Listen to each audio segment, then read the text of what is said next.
Morning students. आज metal and non metal ये chapter मैं स्टार्ट करूंगा। मेटल एंड नॉन मेटल ये चैप्टर स्टार्ट करने से पहले मैं बता दूं आपको, इस चैप्टर से 2 टॉपिक डिलीट हो गया है, इसलिए वो 2 टॉपिक आपको पढ़ना नहीं है। चाहो तो पढ़ भी सकते हो, और व्हाट्सएप के थ्रू मैंने इनका मैसेज दे दिया है, एक बार देख लेना। Okay, now let us start the chapter metals and non metals. Elements किसे कहते हैं ये आप जानते हो। Elements are those substances which are constituted by a single type of particles, जिनके अंदर एक ही टाइप का पार्टिकल प्रेजेंट होता है, वो सब सब्सटेंसेस को हम एलिमेंट्स कहते हैं। जैसे मान लो सिल्वर है, गोल्ड है, एल्यूमिनियम है, सोडियम है, पोटासियम है, सल्फर है। इनको आप एनालिसिस करोगे तो देखोगे उसके अंदर सिर्फ एक ही टाइप का पार्टिकल्स एटम्स के फॉर्म में मिलते हैं। तो इस टाइप का सब्सटेंस को हम एलिमेंट्स कहते हैं। तो इस टाइप का एलिमेंट्स 118 एलिमेंट्स हैं। इनमें से 94 एलिमेंट्स होता है जो नेचुरली ऑकरिंग है, ओके, और बाकी मैन मेड एलिमेंट्स होते हैं। तो ये जो सब एलिमेंट्स हैं इनको हम 3 कैटेगरी में डिवाइड करते हैं, एक मेटल और एक नॉन मेटल और एक मेटलॉइड। ओके, ये जो मेटल, नॉन मेटल और मेटलॉइड ये मैं अलग अलग पढ़ाऊंगा आपको। सबसे पहले मेटल की जो प्रॉपर्टीज है वो आपको समझना है। मेटल की प्रॉपर्टीज अगर समझ आ जाए तो आपको पता लग जाएगा तो मेटल्स क्या होता है। ओके, तो properties of metals, first property, metals are malleable. Malleability का मतलब क्या है? Malleability is the property of metal due to which it can be beaten into a thin sheet. कोई हैमर से अगर हम कोई मेटल को अगर पीटते हैं तो वो धीरे धीरे फैल जाता है, टूटता नहीं है, अलग अलग नहीं होता है, नहीं बिखरता है। तो ये जो प्रॉपर्टी है थिन शीट बनने का, इस प्रॉपर्टी को ही हम कहते हैं मैलिएबिलिटी। ओके, जैसे मान लो आयरन है, सिल्वर है, गोल्ड है, इनको जब हम हैमरिंग करते हैं ये धीरे धीरे फैलते हैं और थिन शीट में चेंज हो जाते हैं। गोल्ड के अंदर मैलिएबिलिटी प्रॉपर्टी सबसे ज़्यादा है, बिल्कुल थिन शीट में हम बदल सकते हैं इसको। Next property, metals are ductile. What do you mean by ductility? Ductility, it is the property of metal due to which it can be stretched और drawn into a thin wire. जिस property के लिए metal को हम thin wire में change कर सकते हैं उनको कहते हैं, या उस प्रॉपर्टी को कहते हैं डक्टिलिटी। ओके, जो गोल्ड होता है, गोल्ड के अंदर ये डक्टिलिटी जो प्रॉपर्टी है ये सबसे ज्यादा है। Next property, metals are good conductors of heat. Metals क्या होता है, इससे हीट कंडक्ट हो सकता है। जैसे कि कोई एक मेटेलिक रॉड आप लोगे, एक साइड को अगर हम गर्म करते हैं तो उसका हीट क्या होता है, थोड़ी देर बाद दूसरे एंड में पहुंच जाता है। ये कंडक्शन प्रोसेस से एक पॉइंट से दूसरे पॉइंट में जो मेटल रॉड है उसके थ्रू जो हीट पहुंचते हैं, इस प्रोसेस को हम कंडक्शन कहते हैं। ओके, तो मेटल के लिए ये प्रॉपर्टी देखने को मिलता है, नॉन मेटल में इस टाइप का कंडक्शन नहीं होता है। Next property, metals are good conductors of electricity. कोई मेटेलिक वायर देखे होंगे, इलेक्ट्रिसिटी कंडक्ट करने के लिए मेटेलिक वायर ही होती है, नॉन मेटेलिक वायर मिल नहीं सकती है क्योंकि non metals are non ductile, उसका हम वायर में चेंज कर ही नहीं सकते।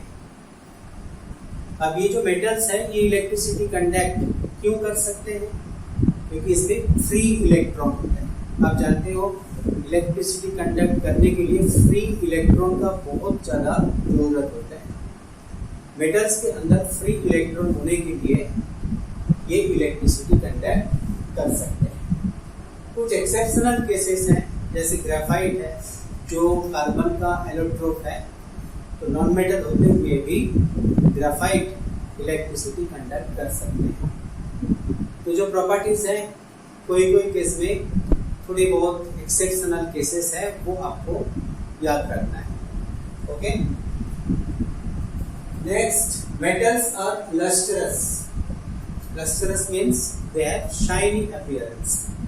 तो मेटल्स में जो शाइनी अपीयरेंस होते हैं ये एक इलेक्ट्रॉनिक फेनोमेनन है। जब इसमें सनलाइट आती है, इसमें जो इलेक्ट्रॉन्स होते हैं वो एक्साइटेड स्टेट में जाते हैं और एक्साइटेड स्टेट में आने के बाद उससे कुछ रेडिएशंस बाहर की तरफ आता है और जिस वजह से लस्ट्रस अपीयरेंस होता है। Next point, metals are generally hard, strong and their density is high. Metals होगा तो वो हार्ड होगा। हार्ड क्यों होगा? क्योंकि मेटल्स में जो एटम्स होते हैं वो एटम्स बिल्कुल पास रहते हैं और इसलिए इंटरएटॉमिक फोर्स ऑफ अट्रैक्शन बहुत ज़्यादा होता है। इंटरएटॉमिक फोर्स ऑफ अट्रैक्शन ज़्यादा होने के लिए वो हार्ड होते हैं और हार्डनेस ज़्यादा आने के लिए स्ट्रॉन्ग भी होते हैं और डेंसिटी हाई भी होती है, क्योंकि inter atomic force of attraction ज़्यादा होने के लिए उसमें इंटर एटॉमिक स्पेस जो होता है वो बहुत कम होता है और जिसमें इंटर एटॉमिक स्पेस कम होता है जनरली डेंसिटी हाई हो जाती है। ओके, इसका कुछ एक्सेप्शनल केस हैं, जैसे सोडियम है और पोटेशियम है। मेटल तो है लेकिन वो हार्ड नहीं होते हैं, स्ट्रॉन्ग भी नहीं होते हैं और उनके हाई डेंसिटीज भी नहीं होती है। ओके, ये एक्सेप्शनल केसेस आपको याद रखना है।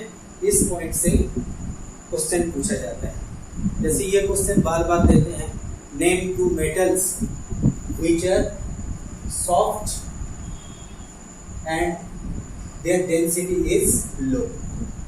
तो उसमें ये दो एग्जाम्पल आपको देना है, सोडियम और पोटेशियम। मेटल होते हुए भी ये हार्ड नहीं होते हैं, स्ट्रॉन्ग नहीं होते हैं और इनका डेंसिटीज भी हाई नहीं होती है। ये पॉइंट याद रखना। Next point, metals are generally solid at room temperature except mercury. जो मेटल्स होते हैं ज़्यादातर केस में ये सॉलिड होते हैं। एक ही एक्सेप्शनल केस है मर्करी, जो रूम टेम्परेचर में मेटल होते हुए भी ये लिक्विड फॉर्म में मिलता है।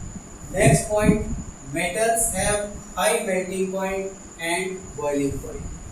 मेटल्स जो होते हैं इनका हाई मेल्टिंग पॉइंट और बॉइलिंग पॉइंट क्यों होता है?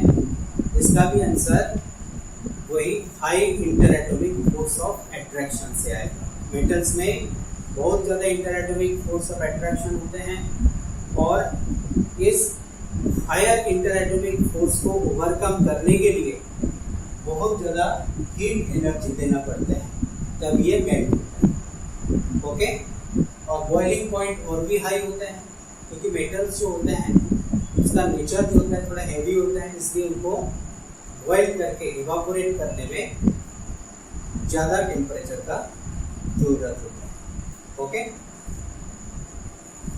Metals are sonorous. सोनोरिटी का मतलब क्या होता है? Sonority means the ability to produce sound. कोई भी मेटल हो उसको अगर दूसरा कोई मेटल से अगर स्ट्राइक किया जाए तो क्या होता है, उससे मेटेलिक साउंड प्रोड्यूस होता है। मेटेलिक साउंड प्रोड्यूस इसलिए होती है क्योंकि जब हम स्ट्राइक करते हैं मेटल को, उसमें जो एटम्स होता है वो वाइब्रेट करने लगते हैं। ओके, और अब जानते हो साउंड प्रोड्यूस करने के लिए वाइब्रेशन जरूरी है, और वाइब्रेशन होने के लिए इसका साउंड दूर दूर से सुनाई देती है। ओके, तो metals are sonorous. Non metal में इस टाइप का सोनोरस साउंड सोनोरस या सोनोरिटी प्रॉपर्टी जो है ये देखने को नहीं मिलता है, क्योंकि जो नॉन मेटल्स में जो एटम्स होता है इतना तेजी से वाइब्रेट नहीं करते। साउंड तो प्रोड्यूस होती है लेकिन वो साउंड ज़्यादा दूर तक प्रोपागेट नहीं कर सकते, ज़्यादा दूर तक नहीं जा सकती है वो साउंड। ओके, तो metals are sonorous.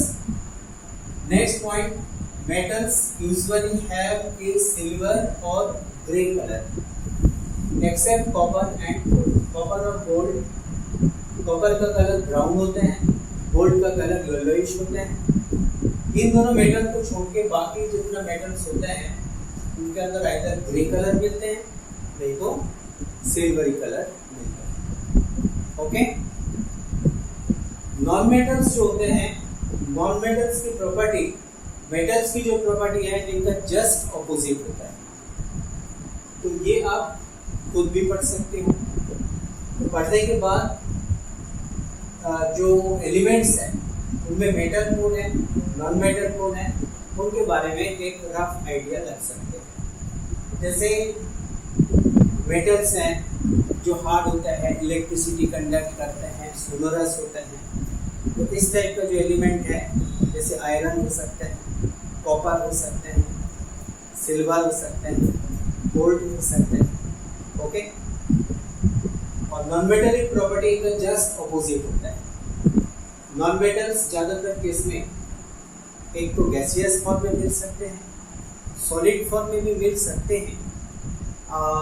Solid form में जो नॉन मेटल्स मिलते हैं लेकिन उसमें मेलिएबिलिटी ये प्रॉपर्टी नहीं रहती है। उनको अगर हैमरिंग किया जाए, कोई दूसरा चीज़ों से अगर पीटा जाए तो ये फैलता नहीं है, वो बिखर जाता है, पाउडर्ड फॉर्म में चेंज हो जाता है।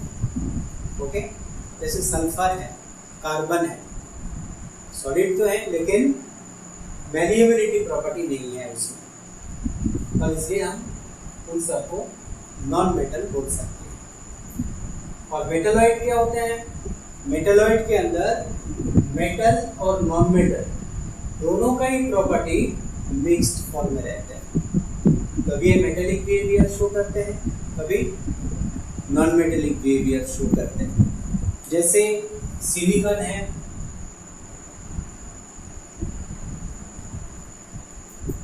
जर्मेनियम है, एंटीमनी है, ये जो सब एलिमेंट्स हैं ये सब एलिमेंट्स मेटलॉइड का जो बिहेवियर है वो शो करते हैं। ओके, तो अब metallic property, non metallic property, metalloid का कोई अलग से प्रॉपर्टी नहीं दे रखे हैं। अब मेटेलिक प्रॉपर्टी और नॉन मेटेलिक प्रॉपर्टी ये दोनों कर लेते हैं। मैं नॉन मेटेलिक प्रॉपर्टी अलग से नहीं बोल रहा हूँ क्योंकि मेटेलिक प्रॉपर्टी के just opposite non metallic property होता है। ओके, तो ये आप पढ़ लेना। फिर नेक्स्ट दिन जो टॉपिक होगा वो टॉपिक मैं आपको समझाऊंगा। Okay, thank you.